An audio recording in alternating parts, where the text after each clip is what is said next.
My Inner Knowing, empowering you to find your compass for the journey.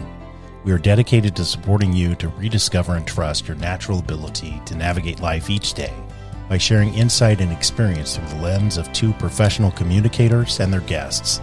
We intend to prompt internal inquiry that supports all those willing to explore a unique path.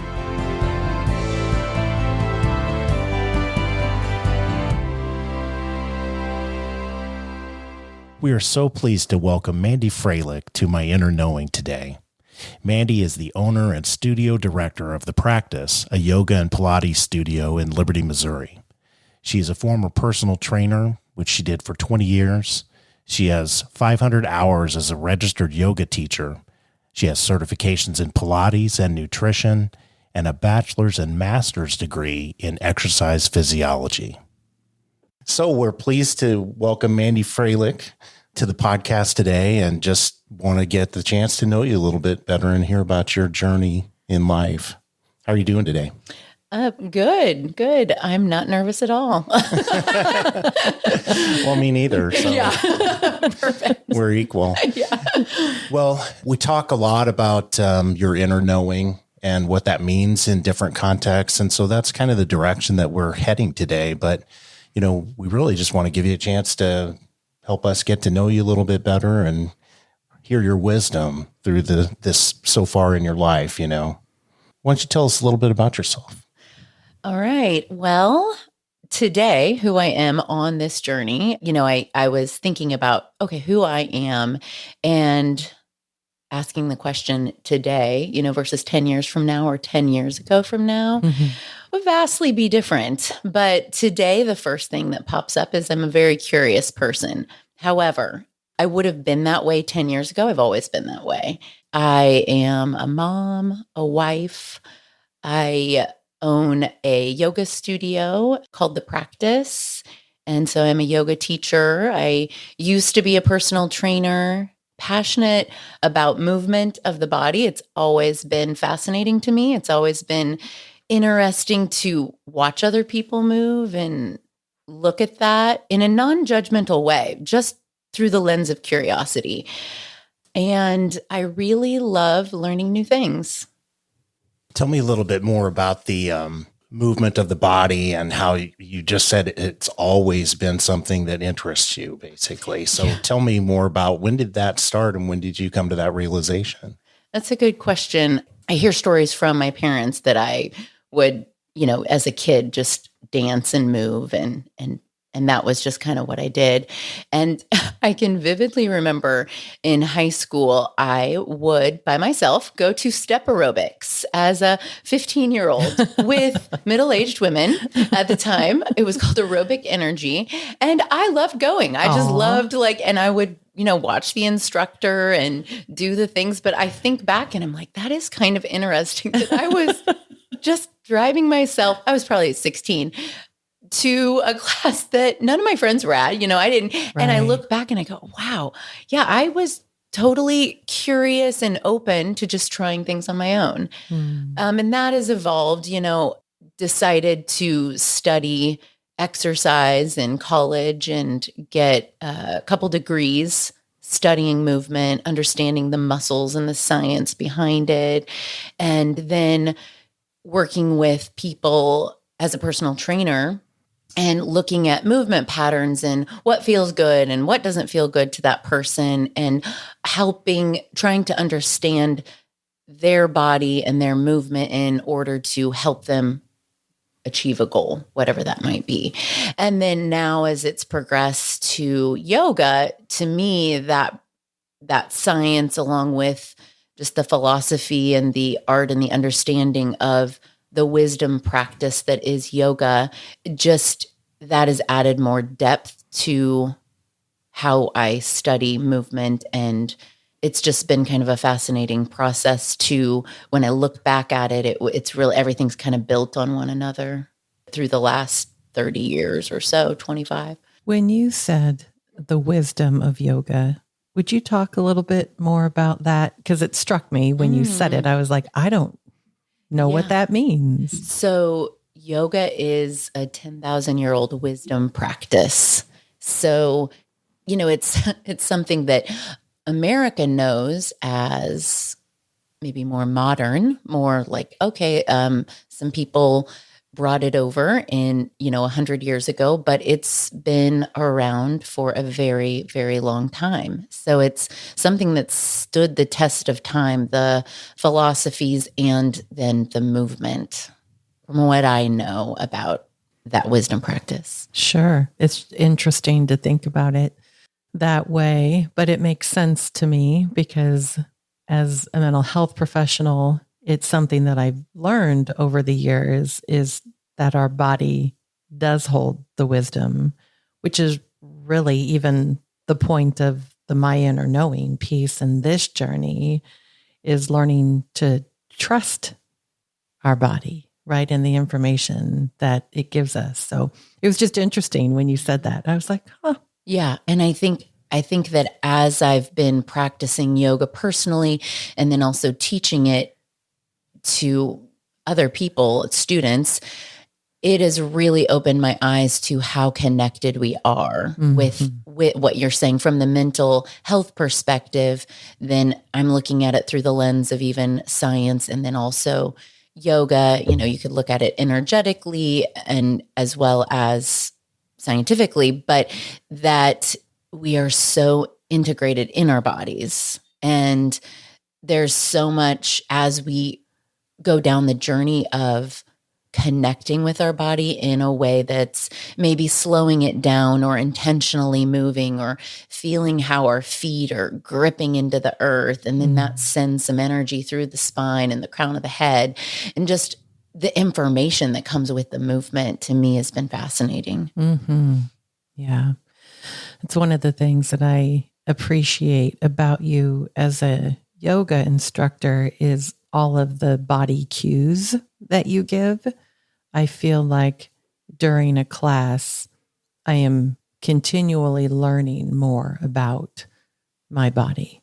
This really significant piece of us that a lot of us are really disconnected from. So, yeah. And I think that, I don't know, for me, it's just been this journey. When I was 16, I was in a bad car accident. I broke my neck. I was in a halo. It was a year of recovery. And I was life flighted to a big hospital because I was 16. So I was going to a children's hospital. And I remember the nurses saying, "You are so lucky." So I didn't realize at the time that it was very close to like, you could maybe be living your life without movement.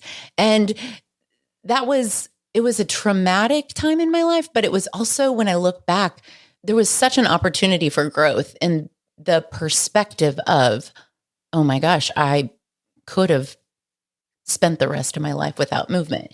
That would have been really hard, but that wasn't the case. And so it did propel me to really seek more of an understanding because I'd already had, my step aerobics and the other movement, when I was younger, that I'd always been kind of drawn to that, to kind of like, oh, this is a gift. Like it's something that we've been given and it's very intelligent. The more I tune into it and allow it to teach me.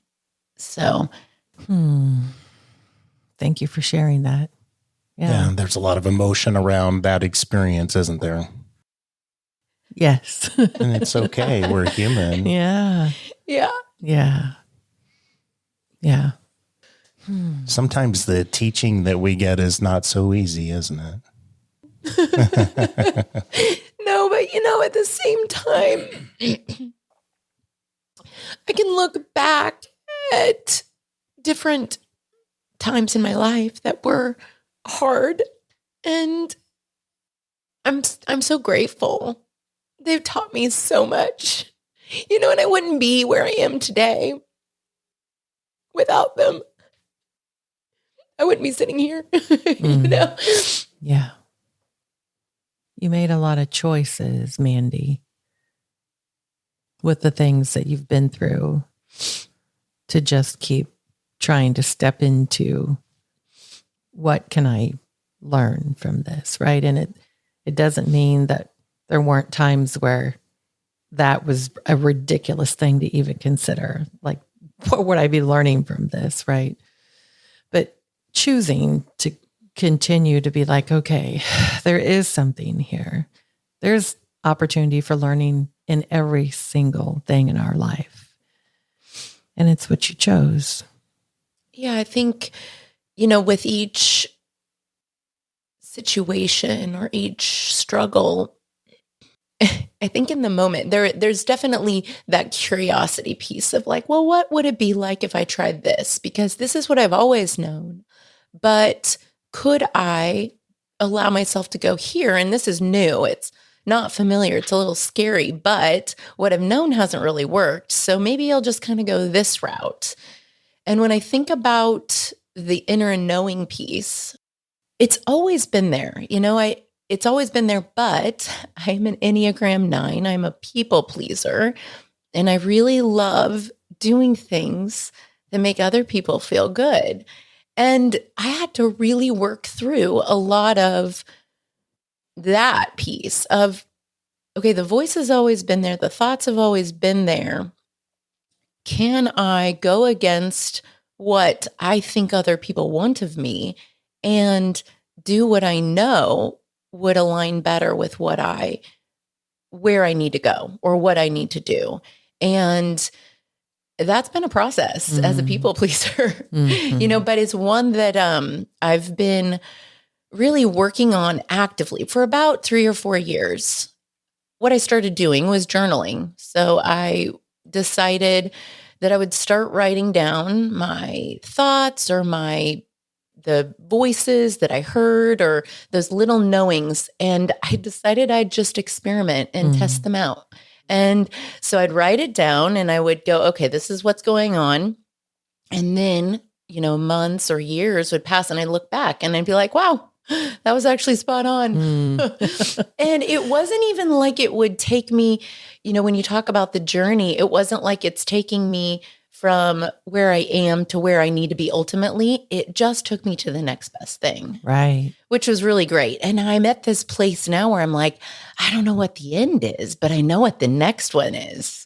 And that's all I need to worry about, because through the experiment of tracking it, because I love data, I love understanding, that when I put it all out there and look at it, I've proven to myself that it works. Yes. Yeah, I so agree.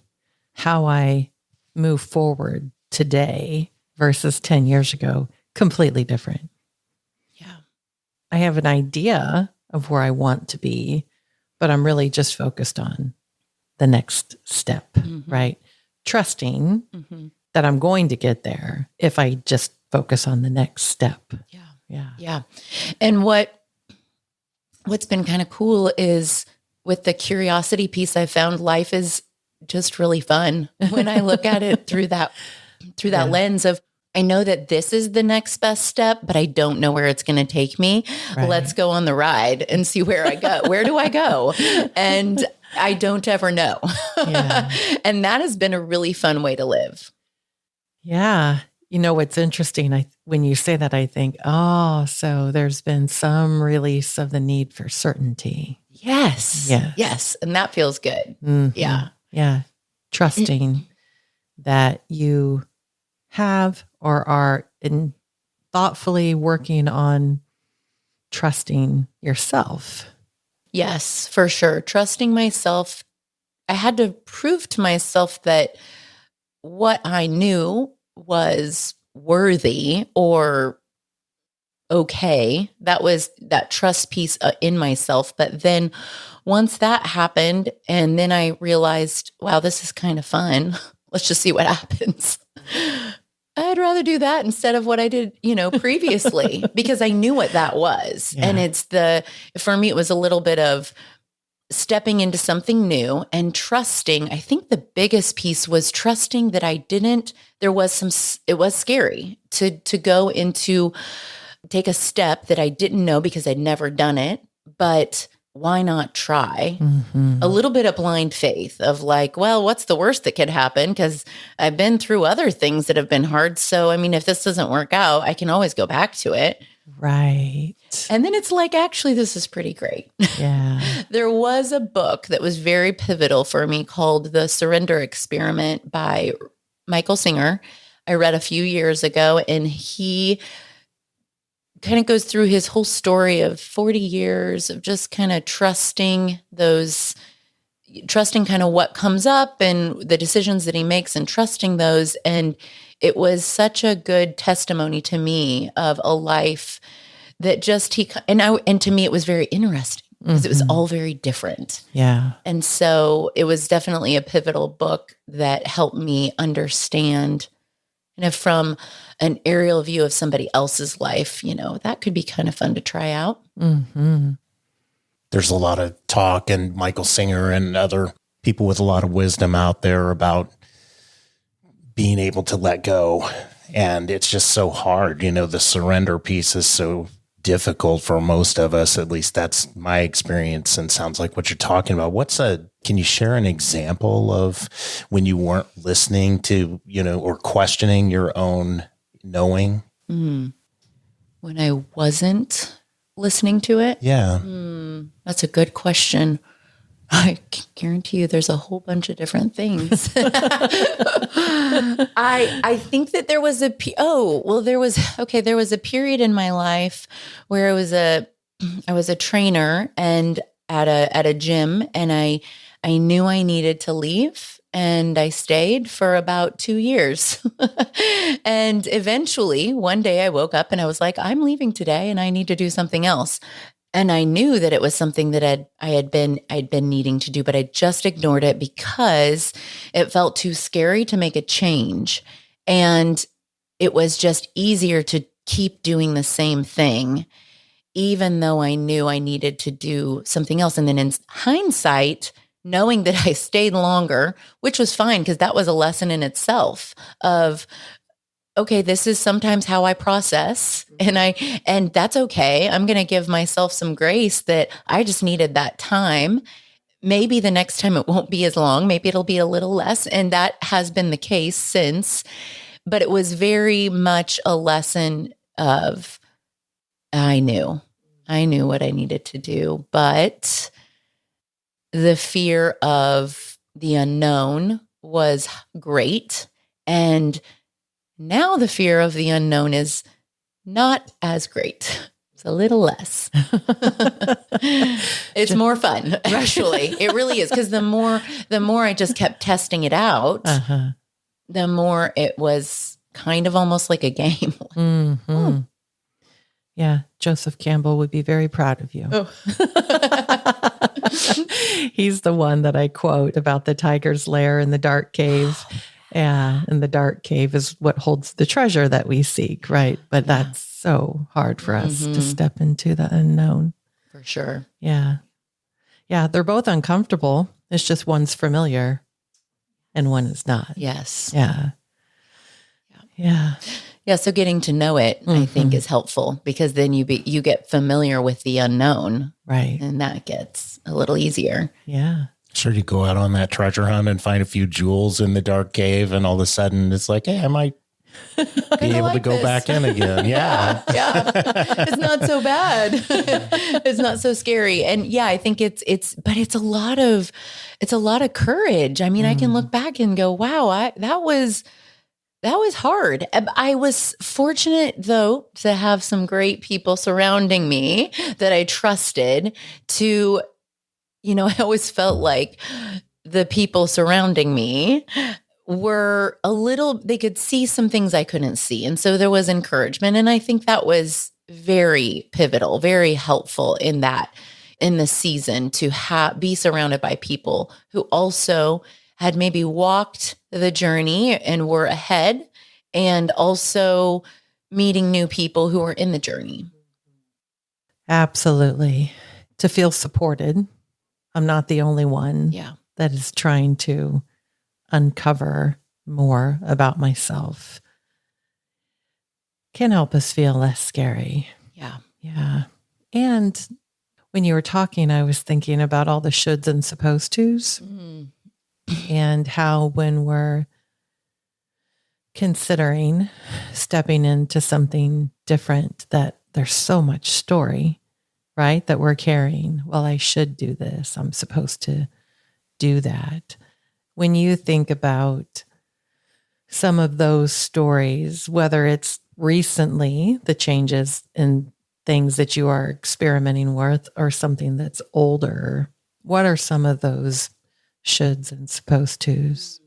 The biggest thing is it took me 10 years to decide to take a 200-hour yoga teacher training because I felt like I shouldn't be interested in that. I don't know. There was a lot of story about that I am a trainer and this is who I will be and this is what I will always be.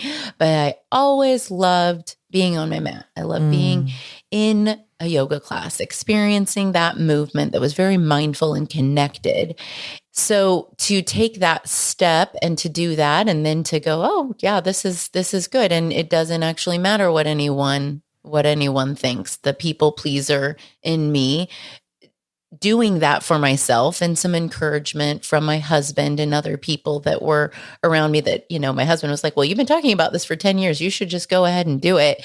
I was like, I know you're right. I didn't realize it's been like a decade, but I think you're right. I probably should. And then to take the step to open a yoga studio and what that looked like, I did not have a clue. I still don't really know what I'm doing, and that's okay. I decided that I needed to stop analyzing everything and just start doing it and then learn. And really recently I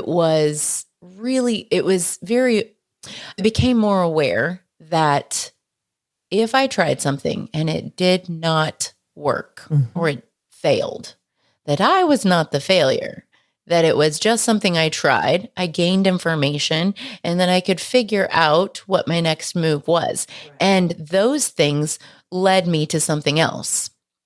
So I had spent most of my life, I turned 40 this year, and I realized when I turned 40 that I'd spent most of my life avoiding failure. So opening a business is very scary, and the high likelihood that it's going to fail, or it could fail because of the statistics that I've heard about.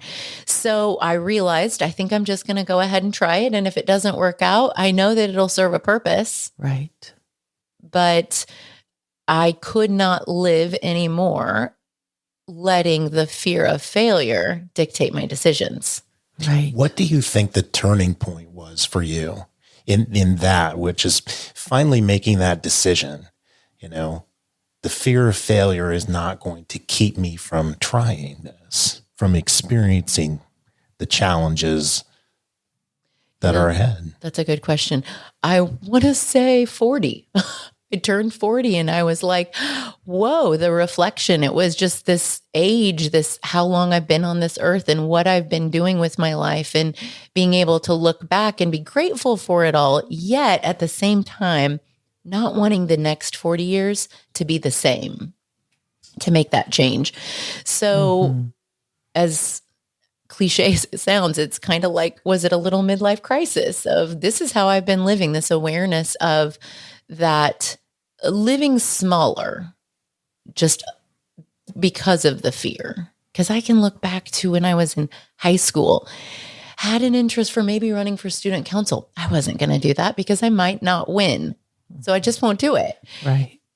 And then there was a million things between now and then that I did in the same regard. So I think the awareness piece, because along with this journey of getting to know and becoming friends with my inner knowing, there was a lot of awareness that had to happen that coincides with the journey. It wasn't like I just felt like this is my knowing. It was so much, oh wow, I'm becoming more aware of this part of my life or this part, because I don't think I could get there without that. Shout out to neurofeedback and all the therapy, because it was really, the realizing that I did when I broke my neck, I had some physical effects from that, and that my brain wasn't optimally functioning in a way, and the profound effects that it had physically and mentally, and unlocking more awareness.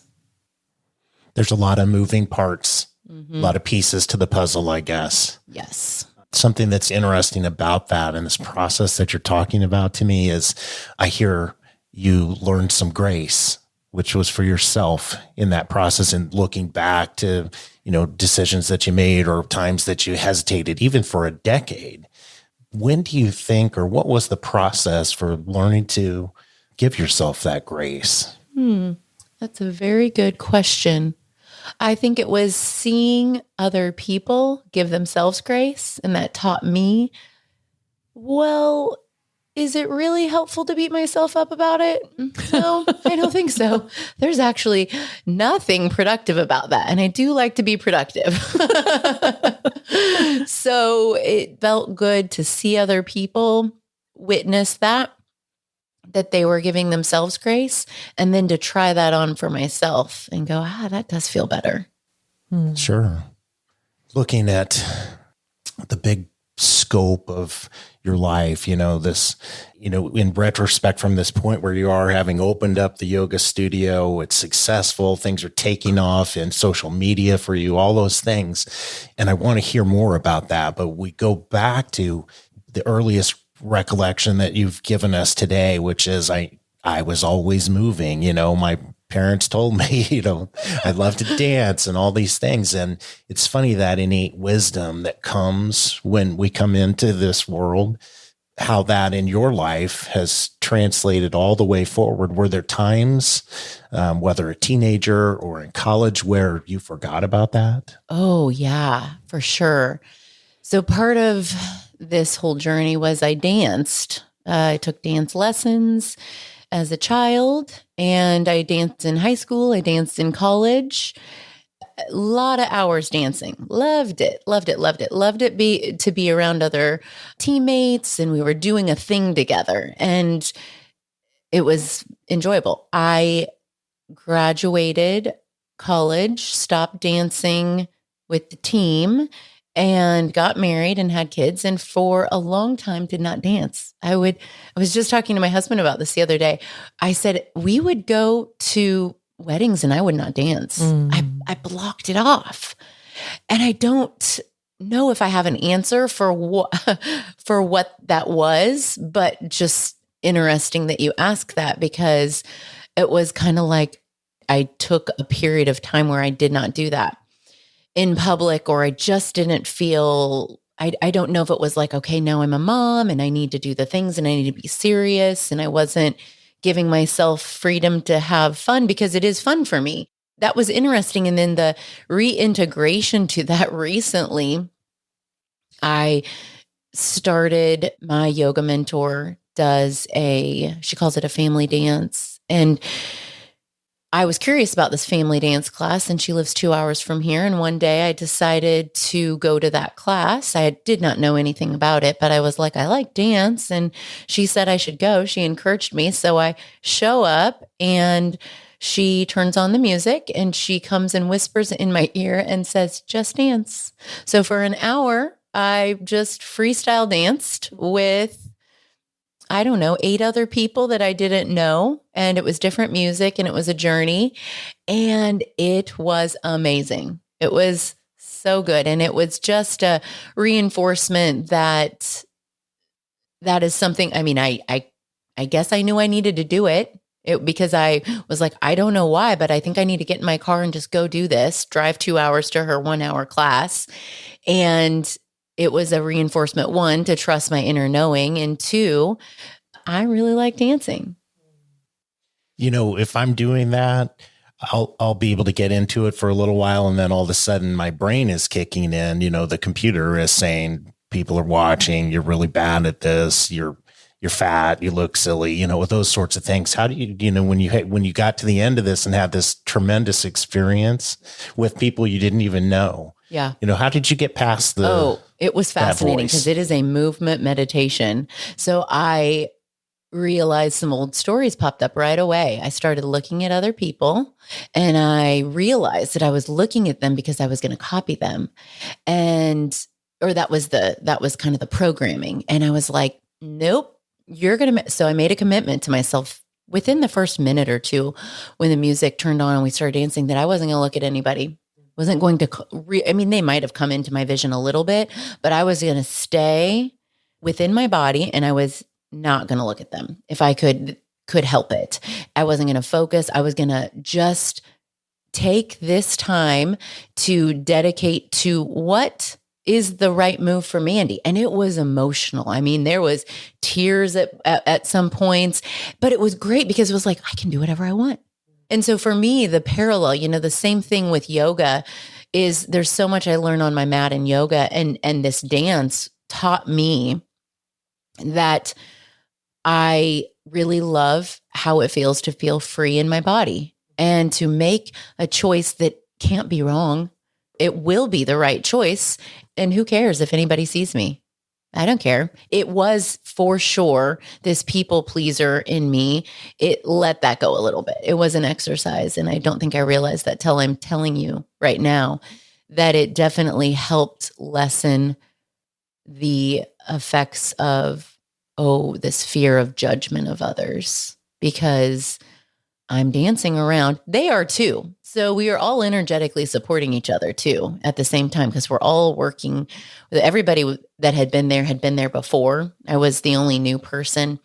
And what it felt like in the room was just very accepting of doing your own thing, which felt great. And then I was like, ooh, I want to be in real life around more people who are like, do that. That is what works for you. Do that, versus, well, I think you really need to live in a way that is in alignment with my agenda for your life, that contrast. Mm-hmm. And so it felt very good. And it was like, I think I'm going to do that more. And over the past, even before that, I had in my own home with my kids, I'll turn on music, one of the things, and dance with them, because it's one of those things where I'm like, I really kind of want them to remember that I would turn on music and dance with them. Yeah. And just the other day, my daughter said, I think I want to turn on the music and just see what my body says. Oh. And I was like, that is amazing. At 9 years old, do that, Yeah. Oh, it's interesting when I did the family dance class, at your studio. Yes. And I knew this to some degree about how I do yoga, which is with my eyes closed. Yeah. And so that's for me, because I never took a dance class. I don't dance hardly ever. If I do, it's typically a slow sway. Yeah. That's not true. I did take a dance class with Walker and salsa dancing. She got some moves, doesn't she? Oh, yes, she does. Yes, she does. But I had blocked that out. Yeah. Because it became very uncomfortable to allow my body that level of freedom. And it was very difficult. So it's hard to dance salsa with your eyes closed, or to learn how to do it with your eyes closed. But doing the family dance, what I did is I just stayed on my mat, and so I didn't ever bump into anyone, because I was aware of my feet on the mat. Yeah. Does that make sense? And so, but I was like, not helpful for me to watch anybody.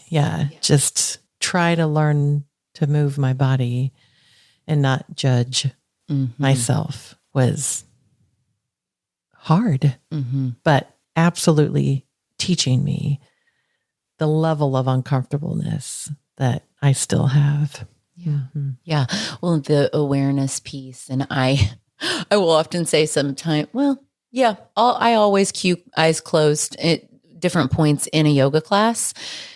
And I've sometimes joked about how, if you close your eyes, nobody can see you, you're not like, it's just you, but for me, it is a sensory removal and it feels good. Yes. Everybody's different, but it can feel, can you just connect for a moment with your body without any other stimulus, any other information coming in? Right. because I think, we move our bodies, our instruments that we use to move through life. And often it's easy to not tap in to what they are saying, what our body is telling us.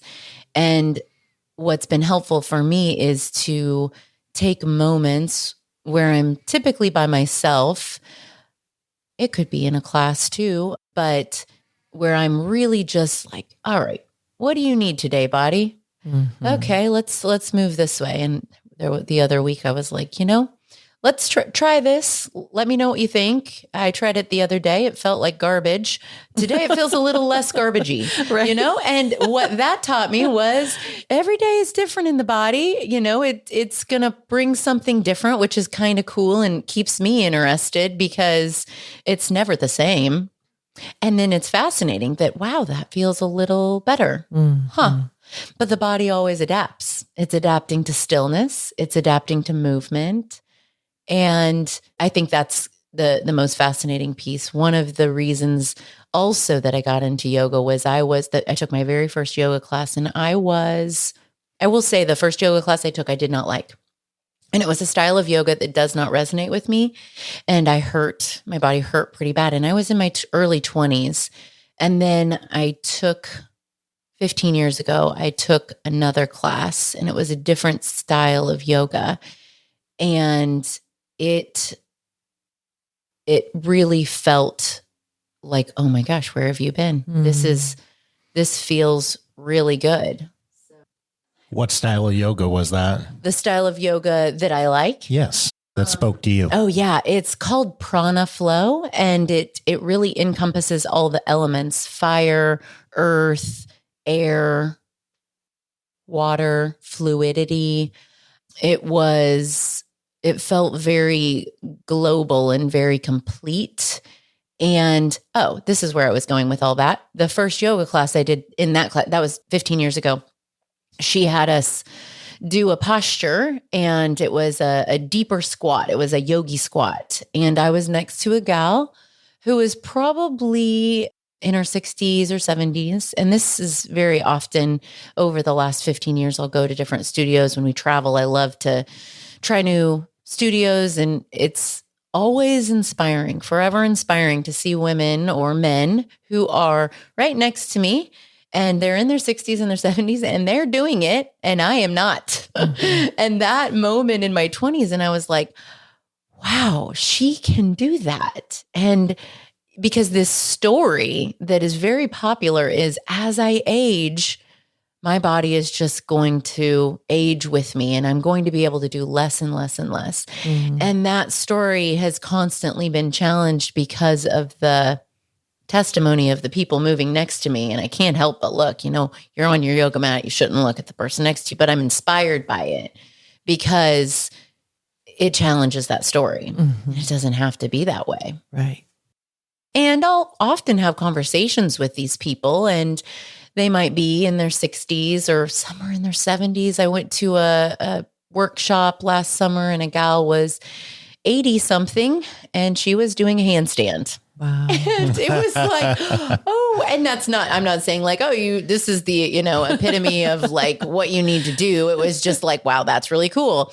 Again, challenging the story. But I'm talking to them, and they didn't start out that way. To talk to them for a few moments and hear their journey is typically the same. I was a certain age and I wasn't feeling great, and I decided to start trying it, and this is what happened. So, and this is where I am today. And it's just very inspiring. Yeah.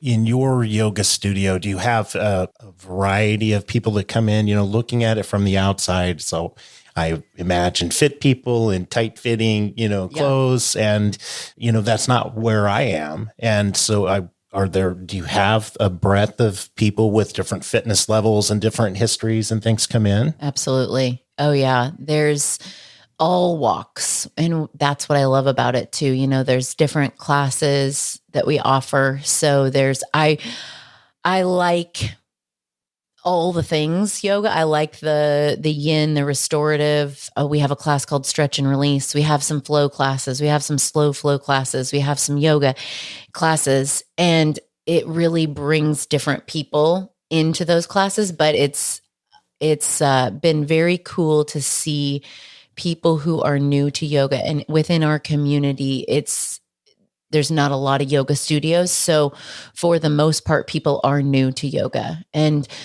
really, that feels really kind of cool because people are taking a chance at something new and trying it out, trying it on, and realizing that it doesn't have to look, a certain way. And that the biggest myth is that, well, I can't do yoga because I'm not good at yoga. The studio is called The Practice because it is the journey. There is no end.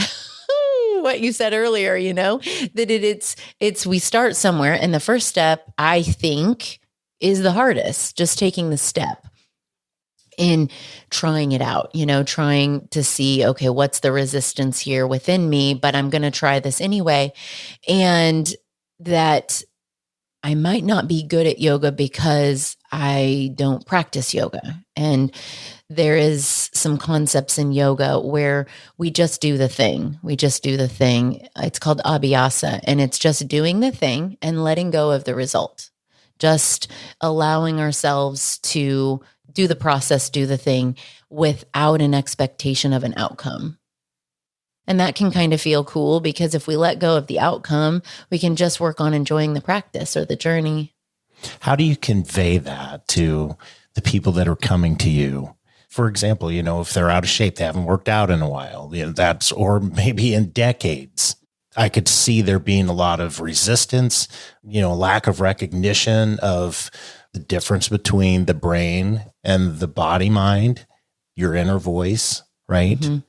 How do you help them face those challenges in trying to get into yoga? Well, I think offering classes that are beginner friendly. I offer one-on-one, and then recently I'm working on some projects where I'm going to do some video series so that people, if they're not comfortable trying it out in a studio, they can maybe try it on at home or someplace that's more comfortable for them, more private. But yeah, I think that the education piece that's a hard question. My guess is that you do it intuitively, and that's really why I'm asking it. Try to get some help you bring it down to a concrete level, because what I understand from what you're saying is that you are providing that sort of teaching, grace for yourself, non-judgment of yourself, probably non-judgment of others in the room as well. They all go together. Yeah. It's a lot of the essence that I hope my classes provide are a way to tune into your body in that specific moment, in the present moment, without judgment, all the mindfulness piece, but add it to our body and what feels right today, because there's not a right or a wrong. And so I have an individual client, and when I first met with her, she was, upon reflection after the session, she told me I was really nervous about whether I was doing it right or wrong. But then when you said, just move, there is no right or wrong. Oh, you just gave me permission to move, and I don't have to do it a certain way.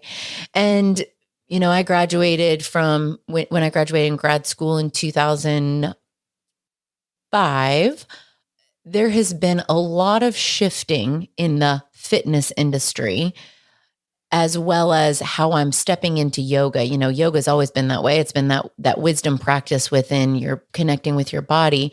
But even in the fitness industry, it's been really interesting to see there is not a always or never in the body. You never should bend your knee so that your knee goes past your toe, or whatever it may be, whatever rule there is. It's really the journey of connecting with yourself and moving in a way that is intuitively right for you in the moment. Really, it vastly decreases the risk of injury. Mm-hmm. You're always going to be right when you're moving in a way in the moment without ego, that there's no proving, and facilitating an environment where we don't have to prove anything to each other. Because I've been to classes before where there's a lot of proving, and it could start with the instructor, setting the intention. It could also be somebody in the class that is maybe working and they don't even realize it. They're on the journey, but they don't realize they've just been maybe practicing yoga for a long time. And so they're just doing the thing, but it could come across as, oh, you've got to do this advanced posture in order to make it. That's not at all what yoga is about. In fact, the physical postures are just a very small portion of what yoga really is, because there's so much of the philosophy and the way of life and the way of living that can override that. But what we know as yoga and what is accessible to a lot of people geographically where we are, it can resonate well to start on in the body. And then, I'll take something that I learn on the mat in my body, and then I can take that out into the world. Could be holding a pose that feels really fiery. There's a lot of thoughts that come up in that. Maybe I'm holding chair pose or just bending the knees. And there's a lot that comes up. I can't do this. This is too hard. My legs are going to give out. I'm angry, whatever it is, allowing that to come up, watch it, and then using the breath to kind of calm the body, calm the nervous system. Like I use that as a tool to, maybe I'm in my car and somebody cuts me off and I'm like, the fiery, it comes up. It's like, oh, wait, I'm going to just kind of take a deep breath, a little bit of grace, because I felt that in my body already. So I can take it and apply it off the mat, which is what I love about yoga and the depth of it. Mm-hmm. When you think about your knowing in whatever context, are you learning how to identify it, what it is and what it isn't? That's a good question. I think that it is a continual journey, and as I go through new experiences, I have these opportunities. And what I know it is from the past, it's typically a little thought, and then it just keeps popping up and it won't really go away. Okay. And sometimes I can ignore it and then it can resurface. Mm-hmm. And what I know it isn't is something from the outside or something that maybe I'm stirring up and I'm doing to look better, or I can kind of, as I practice it, I can kind of understand that there's some things that aren't really true about it for me. But it does feel like an ongoing practice. It really feels like, okay, I need to take some time to journal this and reflect.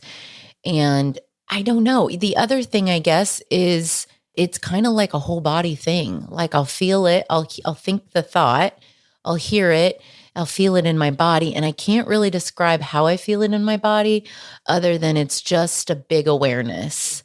And I just know. And I don't know if it just gets easier the more I start paying attention. Like, yep, that's it. That's it again.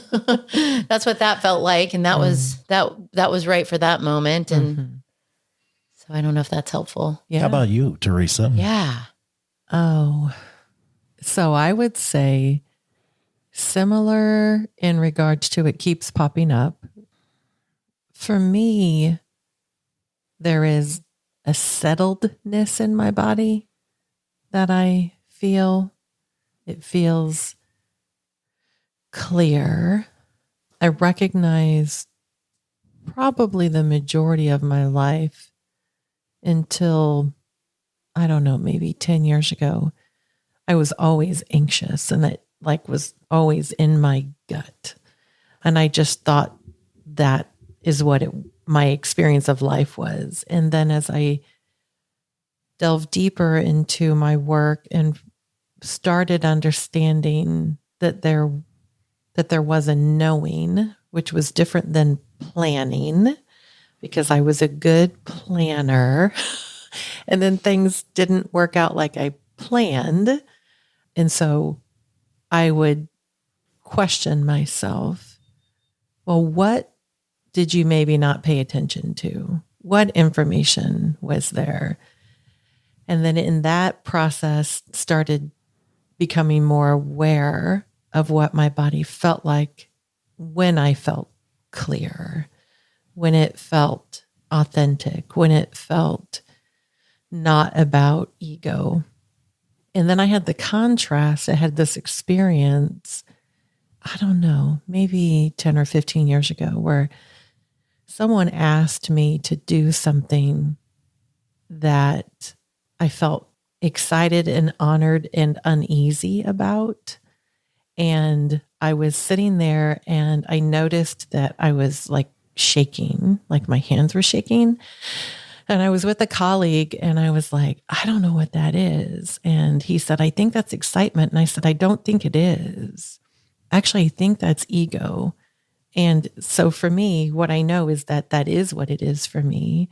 If I have that shaking that happens in my hand, then I know that it's like touching something that's like a wanting or an insecurity or, oh my gosh, I'm being chosen or something, but it's not really in alignment with who I am, who I choose to be. So the contrast has been really helpful too. But the knowing is, for me, stillness in my body. That's fascinating. It is. So, and I keep working on it too. I mean, I'm aware, like I've been working on this work project for the last few weeks and not sleeping well. And I'd wake up and I'm like, what is off? What is off? What is off? And what I realized one day was that I was trying to make something work that was impossible, but I just kept trying to make it work. And then when I released that responsibility, like to make this impossible thing work, then my body was like, oh, okay, now you're, now you're good. Right. And you can stop trying to make that impossible thing work. And my body's like, okay, you're good. But I also had to figure out what it was about, a sense of responsibility. This is what fairness is. This is what, it was a lot of things emotionally, actually, that were getting in the way of me seeing clearly. And I kept trying to see it clearly. And then it finally was there. Yeah. Did you get to that stillness spot? Yeah. Mm-hmm. Yeah. Is there a particular place in your body you feel that stillness, or just the whole? For sure in my abdomen. It doesn't feel so tight, doesn't impact my digestive system because it's always moves much faster when I am not clear and anxious. But it's not just there. It's my mind, it's my breath, it's, even just like the weightedness of my body, feeling more grounded and connected. Yeah, I think that when you were saying the contrast, that has been such a part of my life that is illuminated wisdom, doing or feeling the opposite, the dis-ease, and knowing that's not what it is. That isn't the alignment piece. And I never would have thought that would have been such a big teacher, but it's very helpful. Yeah. Yeah. I think we need the contrast. Mm-hmm. We hear those stories, right? Does the fish know that it's in water, right? Without mm-hmm. the contrast. I think we need the contrast. I think a lot of times we avoid looking at that, but I think it's a necessary part of learning ourselves. Yeah. Well, I know we're going to be wrapping up here. This has been It's been so great. Much fun, almost an hour's gone by. I know. And now I'm like, we have to do this again because we didn't even get through, I don't know, a third of the things that we wanted to talk about. Yeah. Yeah. Thank you so much, Mandy, for sharing your journey and yourself and your authenticity and vulnerability. It's just an honor to know you and to watch your journey. Thank you. Yeah. I am so honored to be here, and even just to be asked, it's really, really special. So I think so much of both of you. It's been a good experience for sure. Thank you. Thank you so much, Mandy. Yeah, for sharing your wisdom with all of us. Thank you. Welcome.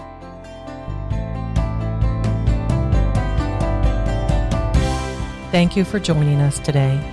We are excited to explore life with you. We encourage curiosity, self-growth, and we strive to be more compassionate every day.